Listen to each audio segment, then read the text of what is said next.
টানা 5 বারের মতো রিয়াল মাদ্রিদের প্রেসিডেন্ট নির্বাচিত হলেন ফ্লোরেন্তিনো পেরেজ। আর কিলিয়ান এমবাপ্পের দুর্দান্ত পারফরমেন্সে কোচ কার্লো আনচেলত্তি বলেই দিলেন তিনি এখন বিশ্বের সেরা সেন্টার ফরওয়ার্ড।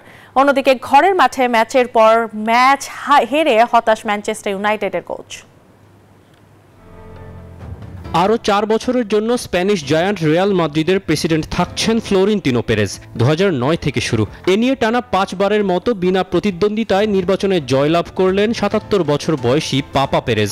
পরিসংখ্যান হিসেবে তিনি শতবর্ষ পুরনো ক্লাবটির সবচেয়ে সফল প্রধান।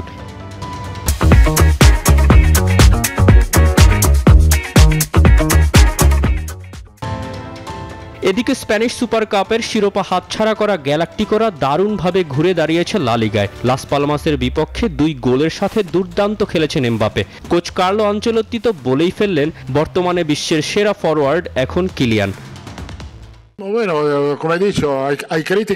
আমার মতে এমবাপ্পেই এখন বিশ্বের শ্রেষ্ঠ সেন্টার ফরওয়ার্ড। স্ট্রাইকার হিসেবে খেলায় তার অবদান খুব ভালো। উইঙ্গারের চেয়ে সে আক্রমণের মাঝেই বেশি ভালো খেলে। কোপা দেল রের ম্যাচের পর দল বেশ ভালোভাবেই ঘুরে দাঁড়িয়েছে। অন্যদিকে ওল্ড ট্রাফোর্ডে আরও একটি হার এখন কোচ রুবেন আমোরিমের গলার কাটা। প্রেস কনফারেন্সে বলে দিলেন বেফাঁস কথা। ম্যানচেস্টার ইউনাইটেডের ইতিহাসে সবচেয়ে খারাপ দলটাই জুটেছে তার কপালে। In 10 games in Premier League we won 2. Premier লিগে 10 ম্যাচে আমরা জিতেছি মাত্র 2টি।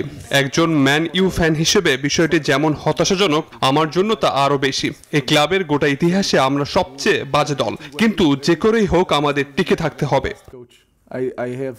ইউরোপা লিগের লড়াইয়ে শুক্রবার ঘরের মাঠে রেঞ্জার্সের বিপক্ষে মাঠে নামবে রেড ডেভিলরা। তৌসিফুল হাসান, নিউজ 24।